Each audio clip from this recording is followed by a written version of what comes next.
Tell me about this mixtape of hate that you've made. So what started happening is as you get bigger, as you get more successful, you open the door for people to critique every fucking thing you do. And most of the people who are critiquing you usually aren't where you are. And all their critiquing comes from people who are really at a low level of life, which is sad.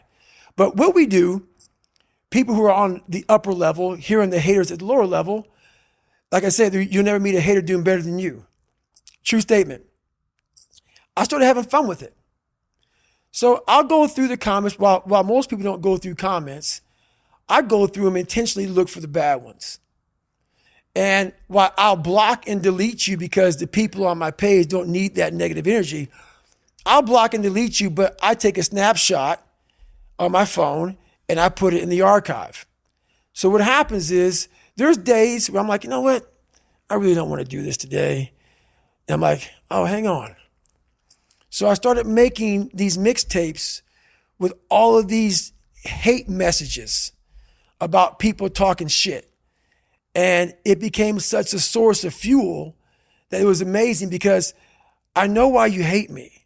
You hate me because you're probably in the bed right now. You're probably an underachiever. You're probably somebody who doesn't want to do anything with your life. So I make you question everything about yourself. So I'm going to continue making you question yourself by coming out here and being even more successful. So I listen to that while I run.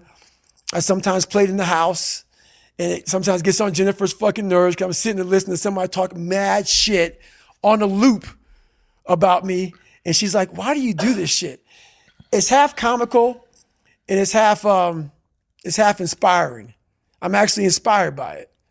I've heard you say previously that listening to music while you train is cheating. Mm-hmm. So what you're telling me is that the silence of your own dark thoughts isn't enough of a soundtrack, and you've had to crowdsource insults from the internet, self-narrate it, and then play it to yourself while you train. That's it. I do that sometimes, yes. Yes. Have you got your phone on you right now? I want to hear it. No, I don't travel with my phone. Oh, yeah, my phone does not go with me anywhere. Why is that? Once again, man, like right now I'm with you. A lot of times people are in conversations or they're somewhere and they're elsewhere. You may think they're with you, but they're not. That phone is the biggest distraction in the world. When it comes time for the phone, I'm on the phone. When not, I don't use it. I'm all about being present where I'm at. So that's why that phone right now, we do have it. It's in it's silenced, it's off. So I do have my phone right now, but usually I don't take it anywhere I go. Got you. So while you're listening to the self-narrated insults of random people on the internet that you don't like, right? What are you thinking of while you're listening to that? While you're working out or while you're walking around the house? How that back in the day when I was sometimes getting bullied or in a dark place, how sometimes that would have bothered me. How I would want to clap back. I would want to be on there all day explaining myself to people. And how now I'm in a place now where I can hear it and I can actually enjoy it. I can actually know where it's coming from. I've studied it. So I don't just like listen to it and like make fun of it. I actually study it because I was once that negative person. I was once that person who saw someone successful and didn't see how can I get there.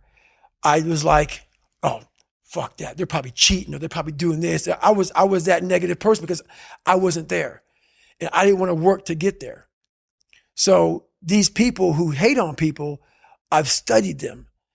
And I've gained a lot of knowledge from them because I gained a lot of knowledge from myself when I was in that dark place.